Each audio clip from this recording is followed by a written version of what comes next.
a lot of new age companies that have been able to give returns so that the next wave of new age companies get accepted as an acceptable risk for the capital markets debut. I think in addition, we've created really large domestic pools of money. So our dependence on FPIs or dependence on foreign capital has significantly reduced. When you think about the supply, and we did talk about the supply and the quality of that capital through the mutual fund financialization of savings, on that part, the other part which I would love to mention is the intellectual capital which has come in. Earlier, the MNCs were very clear that the home market was the only place that they want to get listed in, and they would not look at their subsidiaries getting individually listed. Good evening, ladies and gentlemen. We are having this panel discussion at a time when the domestic capital markets are at an extraordinary inflection point. In 2024, about 1.6 trillion rupees, roughly 20 billion got raised by IPOs.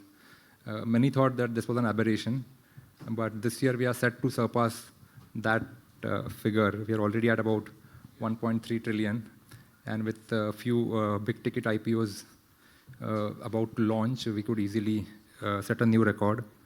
The momentum is seen sustaining because there are a lot of DRHP filings that have happened this year, which is an indication that next year also the pipeline would be strong. So the boom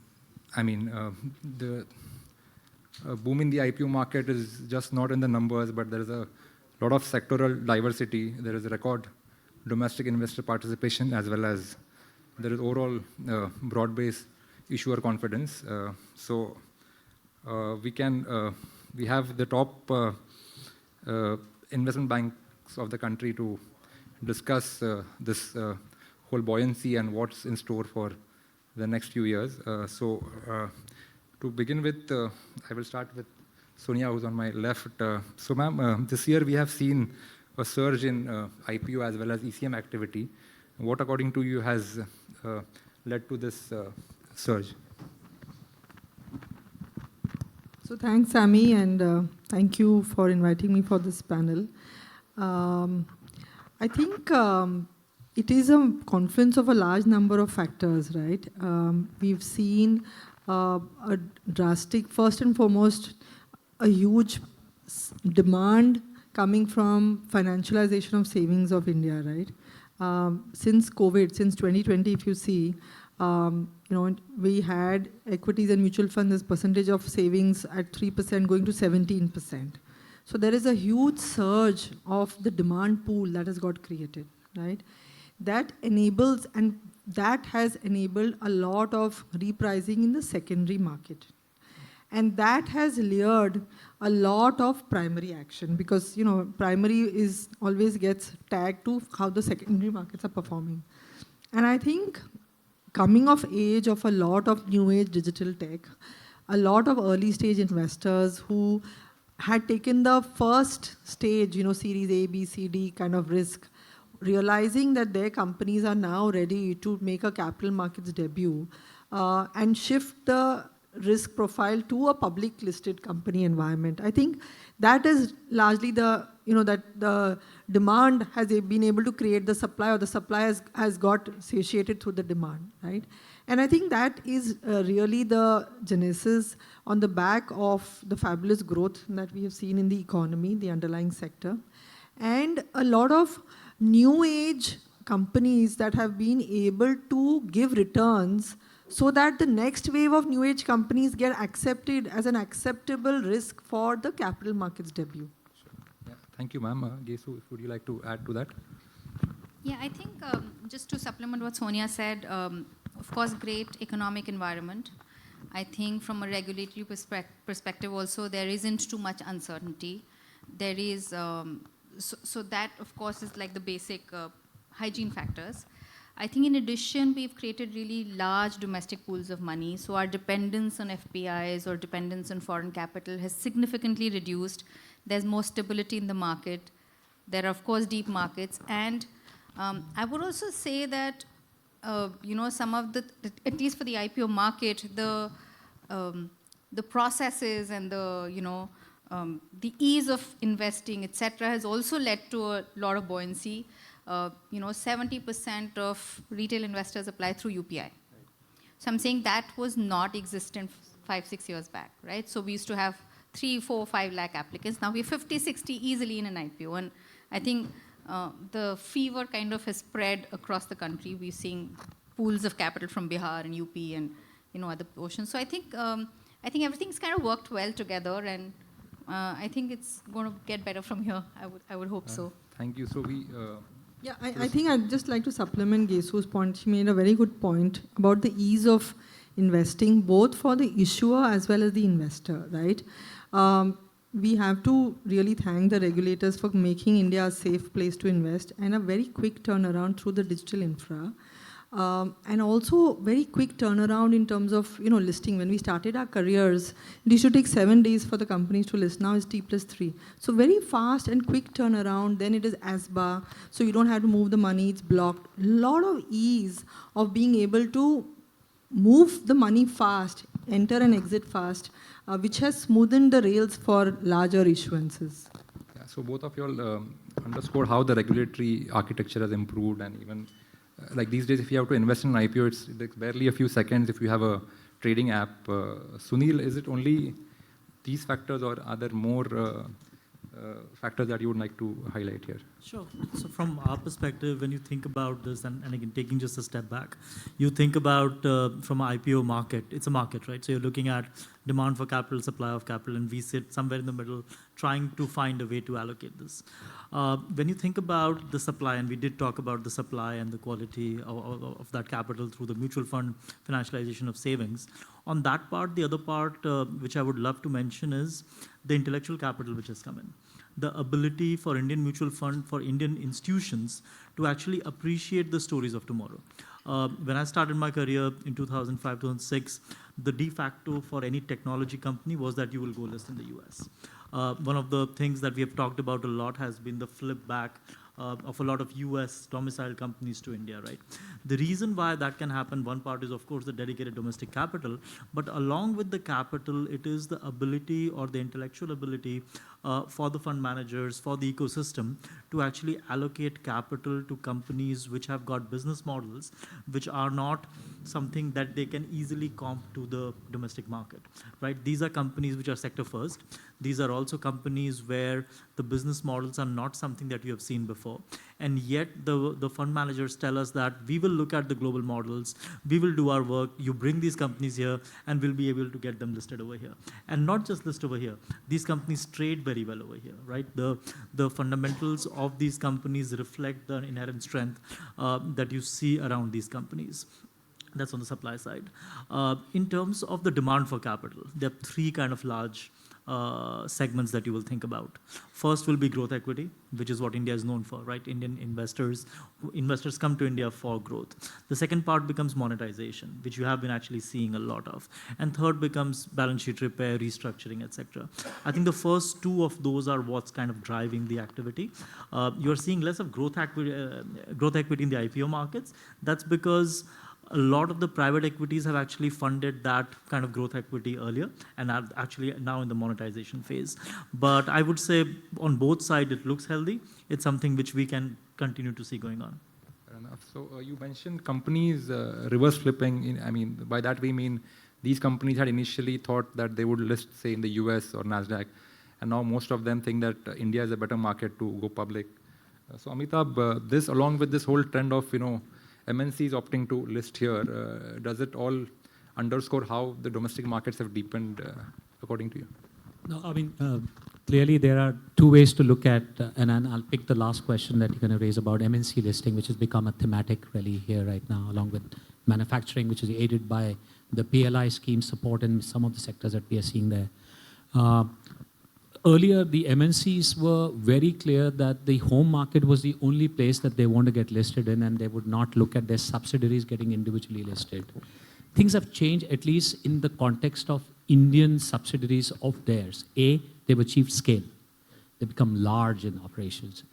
B, they find the Indian capital markets now matured significantly with regulatory changes that have happened, large domestic pool of money from an institution, retail applying a larger component of their financial savings to actually apply to equity capital markets. And there is over the cycle ability to see through even some of the shocks that have kind of come through, and a lot more in the future as well. So they do look at now standalone listing for their subsidiary a very real possibility. Now some folks are using it for capital usage in different parts of the world, and you saw we were a part of the Hyundai Motor India kind of IPO, largest IPO, and all secondary, and they took out a special dividend before that, so there's a net FDI outflow in that. But it was being utilized elsewhere, and from the day that the benefit that accrued to the parent was from the day the announcement came, the valuation in the home market started surging, and from the end of it, it was like 40% or so about there. So clearly, then they have underlying benefits of making it more Indianized here in terms of visibility, brand identity, etc. And as a lot more currency, etc. you locally do for acquisition. So that's the reason why we see a lot of MNC subsidiary listing.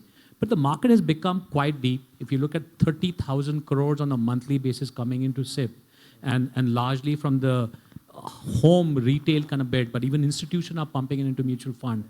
That surging AUM, liquidity has to be deployed somewhere. And when the stories are good, macros are looking good, and on a relative basis on emerging market, this is looking good here right now. I'll get all of your views on this whole domestic liquidity. But before that, Sunil, would you like to add to this trend of reverse flipping as well as MNC listings? Sure, absolutely. On the MNC listing side, right, and again, Amitabh made a great point regarding the ability for the parent company to re-rate because of the listing in India. And again, you can imagine that's like almost us saying the tail is going to wag the dog, right? Because the dog is the massive companies in the US and elsewhere in the world, which have got hundreds of billions of dollars of market cap, not always, but in a lot of cases. And yet they feel like this is something that they want to do. And the reason is that the quantum of differential of the multiples that you see in these cases is actually quite extreme.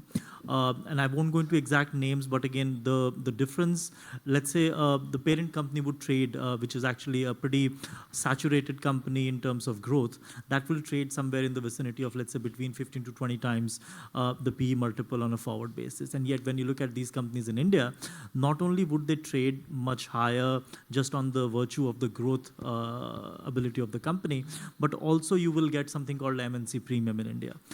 In India, we have this segment where the MNCs have significantly traded above, let's say, the domestic counterparts. Variety of reasons for that, but that is the truth. And that leads to a complete re-rating of the parent company. They are able to get the benefit of that. And when you think about this a little bit deeper, the parent companies in their own markets, when the analysts come out with these research reports, they're not giving the value separately for the India business. This is just the overall company. But when you have this India company listed, there is a crystallization of value which has happened. And then that gets actually incorporated into the valuation of that company in their home markets. That ensures the valuation re-rating, right? Because then the crystallization of value has happened, you're able to assign the differential out there. Because otherwise it's all consolidated, everything getting assigned to the same earnings multiple. On the reverse flipping, and that's where I think the point that I made earlier regarding the dedicated capital, but also the intellectual ability for our ecosystem to evaluate newer model, that comes into being. In terms of, when you look at the sectors, right, consumer internet started it first. There was a wave in 2020, 2021, and now you're seeing another wave, not just from consumer internet, but we are seeing that in high precision manufacturing, we are seeing that in AI, we are seeing that in vertical SaaS. So you're seeing all of these new segments which are actually coming and listing in India. And not only are we able to garner investor interest for it, we are able to get these companies the audience which they really demand, which they would have gotten internationally. So they're getting what is international, but they're getting dedicated capital. When you think about listing in the US, you are part of, let's say, a much broader ecosystem of hundreds of companies. You don't really stand out. And at your market cap of, let's say, $3, $4, $5 billion, which is kind of the average size or market cap of companies going public in India, you don't really stand out there. But when you come to India, you're going to stand out in that sense. You are going to actually get the right kind of audience. You will get dedicated capital which is going to stay with you. This is not capital which today is kind of an India company. It's not going to go to China tomorrow. So those are kind of some of the key reasons. Fair enough. So this Hyundai IPO last year was the largest ever IPO in India. And this year we had LGV, which also made records in terms of subscription. I think it garnered more than 4 trillion rupees of subscription. So will it sort of prompt more MNCs to list in India? So are you in conversations with some of these firms, and do you see this trend continuing, more companies wanting to come to India? No, 100%. I think conversations are there, and many companies will consider this as a great opportunity. But I also want to talk about a set of companies that traditionally would not have gone public, but now second generation, children have come into the business. They're seeing how wealth is getting created. There are also probably companies which are industrials or manufacturing or autocoms that probably are manufacturing for the world. And those set of companies also are now more open to conversations about going public, about taking the plunge and commitments to committing to the retail investors and the institutional investors that yes, we are here for the long term, and it's no longer just promoter, but we're happy to have management teams that will run the businesses. So I think we're seeing all trends actually playing out as we speak currently. Yeah, sure. This one overarching thing has been domestic liquidity. I think more than 3 trillion rupees gets channeled through mutual funds, pension funds, and large portion of this funds have to find its way into either the primary markets or the secondary markets. So as bankers, do you see as this liquidity pool as that something which guarantees success of an IPO, or it's much more hard work than that? I don't think it's that simplistic. Don't make our job seem so simple. We spend a lot of time in not only the regulatory compliance of disclosures, but also finding, as you can see, because the anchor books are made public before the IPO opens and those names are out there. It's not every mutual fund doesn't participate in every IPO, right? So obviously there are, different fund managers who take view on different companies basis their business model, their moats, their comfort on the management team, and their valuation or their comfort on that specific sector and segment. So yes, there will be, liquidity helps in bringing more deals to the market, but if the IPO is something which is attractive, then people will try to make sure that they rebalance their existing portfolio and create the liquidity. And if the deal is either not attractive, overpriced, not an attractive industry, some corporate governance, whatever may be the reason, even if mutual funds have liquidity, they're very happy to sit on cash and not participate. So I think it's clearly a pull of the attractiveness of the specific issue and how it gets priced. So given the clout, is it right to say that they are having a larger say in setting the price? How does it sort of play out, if you can? So yeah, I'm assuming that's directed towards me, but I'll answer that anyway now. Yes, the surge and the larger participation by the domestic institutional investor is now also providing a certain balance of equation between the issuer, banker, investor kind of, fulcrum that is there. So the institutions can solve for size, but then they're asking for a price. And which is what now the valuations are becoming more pragmatic. There is a certain level of discount that the investors are asking based on post-listed trading value, and hence what goes into the IPO. In a certain different environment, those discounts were narrower probably, but this bit of discipline is coming, and even issuers are now, forming their opinion. If they want a healthy aftermarket trading, then it needs to go at the right level at the time of an IPO as well, and it's banker's job as well to build that discipline. Yeah, I would just like to add to that, because I think this is just the maturing of and the evolution of the ecosystem. This is something that we see time and again in different economies. As the capital markets mature, as you have different kind of companies and different capital market participants which come in. The point that Amitabh made, that there is a growing recognition that deals have to be priced well. One of the points I made was that most of the companies which are getting towards public markets today are companies which are owned by, let's say, non-permanent capital, right? And that includes VCs, that includes private equity, that includes a whole host of people. It's not the day whereby the IPOs are largely by, let's say, family-held businesses. MNCs are kind of, let's say, a smaller part of this.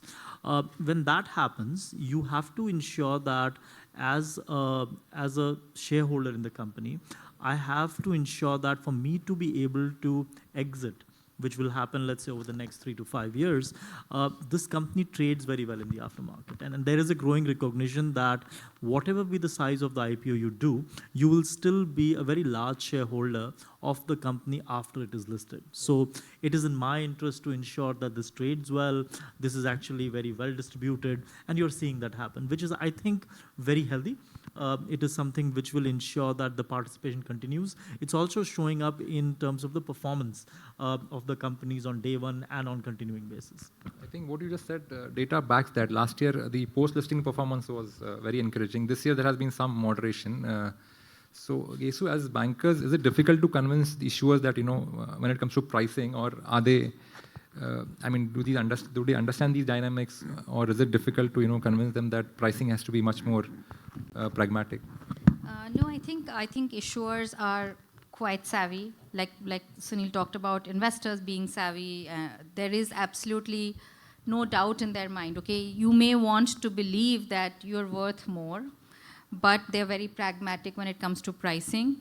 I also just want to add one small nuance, that when we talk about mutual funds who come into the anchor book, they are also taking a lockup of 30 days and 90 days. So, they definitely want to have a say in the pricing, because they are taking a risk to hold the stock for at least 30 days and half of it for 90 days. So I think issuers have kind of understood that time and again. They're learning from experiences and of other IPOs that have happened. So we don't see that to be a challenge. Very rarely do we see deals getting deferred because valuation mismatch was, something that led to it. Yeah, I've just been prompted that there are 10 minutes left for this session. We'll go to the audience, but before that, if you can give us some color on, this year we have seen close to 200 filings. If you can give some color as to which are the companies which are now looking to IPO, anything that you would like to say on that, among the filing rush that we have seen? I think it's a broad, of course, the filing, DRHP's file is public. What are their names? But I think it's a broad brush across financials, new age, consumer tech, industrials, energy, and we are seeing now after a long time this year in healthcare, hospitals, and even consumer. So the good part is it's a very broad spectrum. People can really take their pick on which sectors they are bullish on. Right.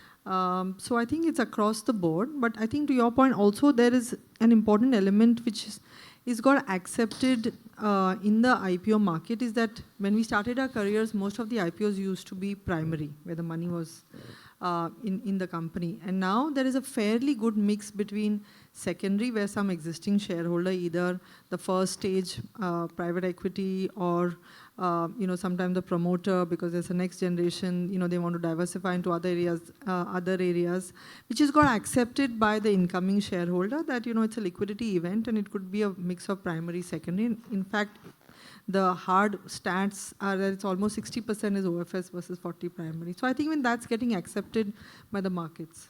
If I have to pose this question slightly differently, we had Zomato, I think, was among the first startups to list. There was this whole debate about whether companies have to first demonstrate sustainable profitability before they go for an IPO. Is it still a concern, or, profitability is something that can come in later and you can go to the IPO market first? Sure. I would say that from a profitability perspective, it just becomes about how do you define profitability, right? At the moment, the guiding metric is adjusted EBITDA. I know we all love to think about kind of PAT, but I would say adjusted EBITDA is probably as close a metric as you can get to a cash flow in terms of the financial statements, right? And again, someone very wise said that profit is actually an opinion, cash flow is actually a fact, right? So again, that's one of the metrics that you think about in terms of how you would think about companies being profitable or not. I think if you are getting the companies to capital markets at the time when they are, let's say, at the verge of profitability, I don't think you are doing too many companies which are not profitable on the adjusted EBITDA metric. We are taking companies to public which are, let's say, at break-even stage. However, over the next 12 months, 18 months, 24 months, you'll see that kind of significant jump up. The key part there becomes operating leverage, because a lot of these are companies which are very profitable on a unit economics basis. But when you actually add the layers of the corporate overheads and all of the other expenses, that actually shows up in the financial statement as a non-profitable company. So once you have actually hit that profitability level, all of that increase in revenue starts going down to the profit level fairly quickly.